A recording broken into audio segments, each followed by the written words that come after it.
आज आपण ह्या शॉर्ट अम्ब्रेला कुर्तीचे कटिंग आणि स्टिचिंग पाहणार आहोत, तर त्यासाठी व्हिडिओ स्किप न करता संपूर्ण पहा। इथे आपण टॉप पार्टचं कटिंग करतोय। मेन फॅब्रिक इथे मी 4 फोल्डमध्ये घेतलंय।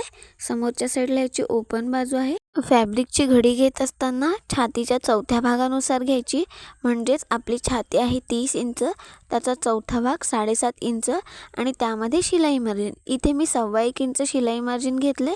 तुम्ही तुमच्या आवडीनुसार कमी जास्ती करू शकता। आपल्या टॉप पार्टची उंची आहे 13 इंच आणि त्यामध्ये 1 इंच शिलाई मार्जिन। या पद्धतीने आपल्याला टॉप पार्टसाठी मेन फॅब्रिकची घडी घ्यायची आहे। त्यानंतर शोल्डर घ्यायचे आहेत 6 इंच। तिथूनच खालच्या साईडला मुंडा खोलीसाठी 6.5 इंच मार्क करतोय। आता पुन्हा बंद बाजूकडून 6 इंचला मार्क करून इथे आपण हे दोन्ही पॉइंट्स जोडून घेतोय। अशा पद्धतीने मार्क केल्याने आपली छाती रेषा आणि मुंडा रेषा अगदी सरळ रेषेत येतात। आपण जे 1.25 इंच शिलाई मार्जिन घेतलं ते आपल्याला छाती रेषेमधून मायनस करून घ्यायचं आहे। त्यानंतर खालच्या साईडला कमरेचा चौथा भाग आणि त्यामध्ये 1.25 इंच शिलाई मार्जिन अशा पद्धतीने मार्क करून इथे आपल्याला ही फिटिंग लाईन जोडून घ्यायची आहे। पहा, गळा रुंदी घेतोय आपण 3 इंच। आपला पुढील गळा 5 इंच आहे आणि अर्धा इंच शिवण्यात, तर इथे आपण 5.5 इंच गळ्याची खोली घेतोय। पुन्हा बंद बाजूकडून 3 इंचाला मार्क करून इथे हा बॉक्स तयार करून घेऊयात। या बॉक्समध्ये इथे मी पान गळ्याचा शेप देऊन घेते। तुम्ही तुमच्या आवडीनुसार कोणत्याही गळ्याचा शेप देऊन घ्या। आता मुंढा लाईनच्या इथे अर्धा इंचाला मार्क करून शोल्डर उतार देऊन घेतोय। त्यानंतर अर्धा इंचाचा शोल्डर उतार सोडून मुंढा लाईनचा सेंटर काढून घ्या। आता मध्यात 1 इंचाला मार्क करून इथं आपल्याला मागील मुंड्याचा शेप देऊन घ्यायचा आहे। पुन्हा मध्यातून अर्धा इंचाला आतल्या साईडला मार्क करून घ्या। आता आपण जो सेंटर काढला तिथं पाव इंच आतल्या साईडला येऊन अशा पद्धतीने पुढील मुंड्याचा शेप देऊन घ्या। इथे आपल्या टॉप पार्टचं ड्राफ्टिंग झालं। आता आपण आहे असं कटिंग करतोय। सुरुवातीला आपल्याला मागील मुंड्याचा शेप आणि शोल्डर उतार कटिंग करून घ्यायचा आहे। त्यानंतर आपल्याला मागील भाग सेपरेट करून घ्यायचा आहे। पहा, त्यानंतरच इथं आपण पुढील गळा कटिंग करून घेतोय। त्यानंतर आपल्याला पुढील मुंढा कटिंग करून घ्यायचा आहे। इथे आपण पुढील भाग तयार करून घेतला। आता हा बाजूला ठेवून इथे आपण मागील भाग घेतोय। गळा रुंदी घेतली होती आपण 3 इंच। तिथूनच खालच्या साईडला गळ्याची खोली घेतोय आपण 3 इंच। पुन्हा बंद बाजूकडून 3 इंचाला मार्क करून इथे आपल्याला हा बॉक्स तयार करून घ्यायचा आहे। यामध्ये आपण गोल गळ्याचा शेप देऊन घेतोय। त्यानंतर आपल्याला मागील गळा आहे असा कटिंग करून घ्यायचा आहे। इथे आपण मागील पार्ट तयार करून घेतला। आता कुर्तीचा घेर कटिंग करतोय। त्यासाठी इथं मी मेन फॅब्रिक 4 फोल्डमध्ये घेतले। समोरच्या साईडला ह्याची ओपन बाजू आहे। घेरची रुंदी आहे 16 इंच, म्हणजेच आपल्याकडे 32 इंचाचे 2 पार्ट आहेत। त्यानंतर आपल्या घेरची उंची आहे 16 इंच, त्यामध्ये 1.5 इंच शिलाई मार्जिन अशा पद्धतीने इथं मी 17.5 इंच घेरची उंची घेतली आहे। इथे आपण कुर्तीचा घेर कटिंग करून घेतला। आता आपण बाही कटिंग करून घेतोय। इथे मी 4 फोल्डमध्ये मेन फॅब्रिक घेतलंय। ह्याची घडी घेत असताना छातीच्या चौथ्या भागानुसार घ्या। बाहीची उंची आहे 12 इंच, त्यामध्ये आपण 1.5 इंच शिलाई मार्जिन घेतलंय, कारण ही आपली बिना अस्तरची बाही आहे। छातीनुसार कॅफ हाईट घेतोय आपण 3 इंच। वरच्या साईडने 3 इंचाला मार्क करून इथं आपल्याला अर्ध्यात लाईन आखून घ्यायची आहे। त्यामधून आपल्याला शिलाई मार्जिन मायनस करून घ्यायचं आहे। आता तिथपासून बंद बाजूपर्यंत अशी क्रॉस लाईन आखून घ्या। आता बंद बाजूकडे 1.25 इंचाला मार्क करून या लाईनचा आपल्याला मध्य काढून घ्यायचा आहे। टेप अशा पद्धतीने मध्यात फोल्ड करून इथं आपण मध्य काढून घेतला। आता तिथेच वरच्या साईडला अर्धा इंचाला मार्क करून घ्या। आता हे दोन्ही पॉइंट्स जोडत इथे आपण मागील मुंड्याचा शेप देऊन घेतला। पुन्हा आपला मध्य आणि फिटिंग लाईन तिथपर्यंतचा मध्य काढून घ्या। तिथे खालच्या साईडला आपल्याला पाव इंचाला मार्क करून हे तिन्ही पॉइंट्स जोडत पुढील मुंड्याचा शेप देऊन घ्यायचा आहे। अगदी सोपी पद्धत आहे। त्यानंतर तुमचा जो काही दंडघेर असेल तो आणि त्यामध्ये 1.25 इंच शिलाई मार्जिन अशा पद्धतीने इथं मी मार्क करून घेतलं। आता ही फिटिंग लाईन आपण जोडून घेतोय। इथे आपला संपूर्ण बाहीचं ड्राफ्टिंग झालं। आता आहे असं आपल्याला कटिंग करून घ्यायचं आहे। सुरुवातीला आपल्याला मागील मुंड्याचा शेप कटिंग करून घ्यायचा आहे। आता आपल्याला बाही ओपन करून घ्यायची आहे। त्यानंतरच पुढील मुंड्याचा शेप कटिंग करून घ्या. इथे आपलं संपूर्ण कुर्तीचं ड्राफ्टिंग कटिंग झालं. आता आपण शिलाई करतोय. इथे मी पुढील टॉप पार्ट घेतला आहे. आपण गळ्याला पट्टी लावणार आहोत. त्यासाठी इथं मी ही मेन फॅब्रिकची पट्टी घेतली आहे.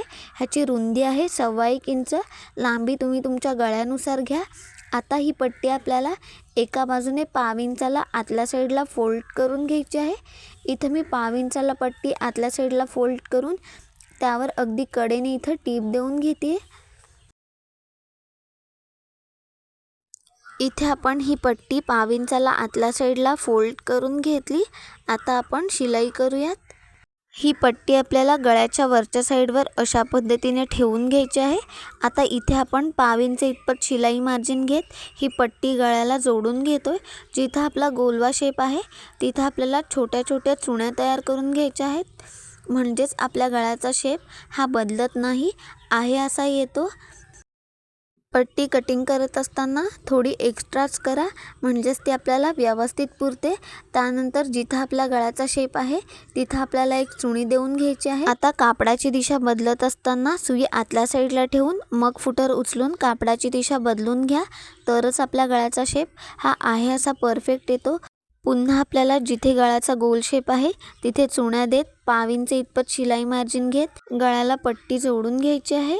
पहा, आता जिथे आपला पानगळ्याचा शेप आहे तिथं कट देऊन घ्या. आता बाहेरच्या बाजूला जी पट्टी आहे ती आतल्या साईडला अशा पद्धतीने फोल्ड करून घ्या. त्यावर इथं आपण टीप देऊन घेतोय.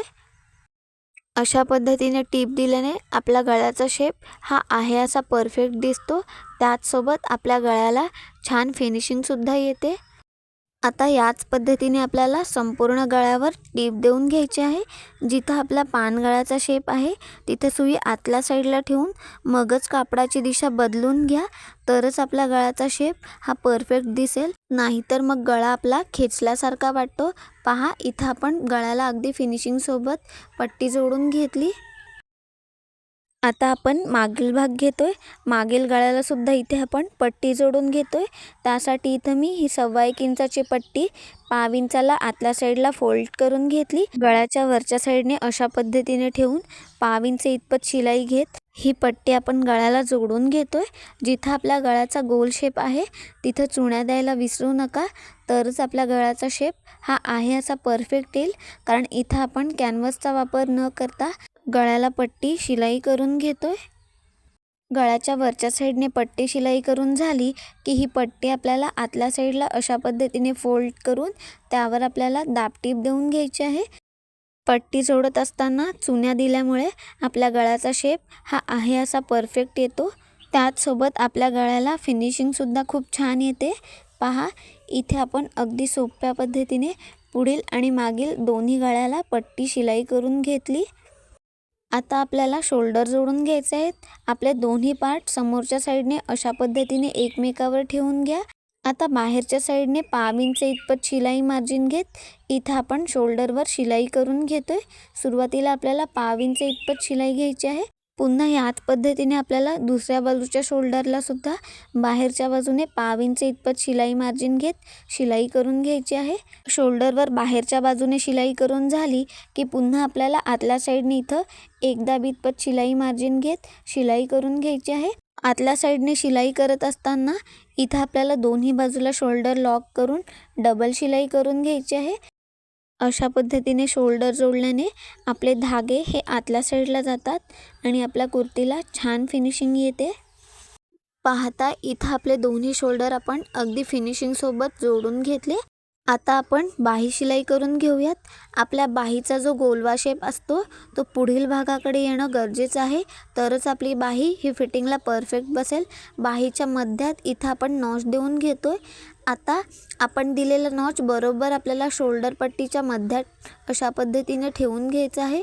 पहा, त्यानंतर मध्यातून इथं आपल्याला एकदा इतपत शिलाई मार्जिन घेत बाही न खेचता जोडून घ्यायची आहे. बाही जोडत असताना नेहमी मध्यातूनच जोडायला सुरुवात करायची, म्हणजेच ती दोन्ही बाजूला समान पुरते. त्याचसोबत आपल्या बाहीचा शेप हा अगदी परफेक्ट येतो आणि ती फिटिंगलासुद्धा परफेक्ट बसते. एका बाजूची बाही जोडून झाली की पुन्हा आपल्याला मध्यातून बाही जोडायला सुरुवात करायची आहे. बाही कटिंग करत असताना नेहमी छाती आणि फॉर्म्युलानुसार कटिंग करायची, म्हणजेच ती दोन्ही बाजूला अगदी परफेक्ट पुरते. त्याचसोबत आपल्या मुंढ्यामध्ये सुद्धा चुण्या येत नाही. आपल्या बाहीवर सिंगल शिलाई करून झाली की पुन्हा आपल्याला त्यावर डबल शिलाई करून घ्यायची आहे. बाही जोडत असताना नेहमी डबल शिलाई करून घ्यायची, म्हणजेच ती उसवत नाही. इथे आपण बाही शिलाई करून घेतली. आता आपल्या बाहीचा जो बॉटमचा भाग आहे तो अर्धा इंचाला डबल फोल्ड करून त्यावर आपल्याला अगदी कडेने टीप देऊन घ्यायची आहे. ह्याच पद्धतीने आपण कुर्तीच्या दुसऱ्या बाजूला सुद्धा बाही शिलाई करून घेणार आहोत. इथे मी कुर्तीच्या दुसऱ्या बाजूला सुद्धा याच पद्धतीने बाही शिलाई करून घेतली. पहा, आता कमरेसाठी नॉट तयार करून घेतोय. त्यासाठी इथं मी 1.5 इंच रुंदी आणि 15 इंच लांबीची ही मेन फॅब्रिकची पट्टी घेतली आहे. समोरच्या साईडने अर्धा इंच आतल्या साईडला फोल्ड करून पुन्हा आपल्याला दोन्ही बाजूकडून अशा पद्धतीने फोल्ड करून ही पट्टी आपल्याला मध्यात फोल्ड करून त्यावर कडेने आपल्याला टीप देऊन घ्यायची आहे. कुर्तीसाठी नॉट बनवण्याची ही सगळ्यात सोपी पद्धत आहे. आता याच पद्धतीने आपल्याला पट्टी डबल फोल्ड करत त्यावर आपल्याला टीप देऊन घ्यायची आहे. याच पद्धतीने मी आणखीन एक नॉट तयार करून घेणार आहे. इथे आपण कुर्तीसाठी 2 नॉट तयार करून घेतल्या. आता आपण घेर जोडून घेतो. इथं मी टॉप पार्ट घेतला आहे. त्यावर आपल्याला घेरचं कापड आतल्या साईडने ठेवून घ्यायचं आहे. पहा, आपल्या कुर्तीची आणि घेरची बाहेरील बाजू ही एकमेकावर आहे. आता जे आपण 1.25 इंच शिलाई मार्जिन घेतलं होतं तिथंपर्यंत आपल्याला सरळ शिलाई करून घ्यायची आहे. त्याच्या पुढे आपण अर्धा इंचाच्या प्लेट्स तयार करून घेतोय. प्लेट्स तयार करत असताना त्या सगळ्या एका मापाच्या येतील ह्याची काळजी घ्या.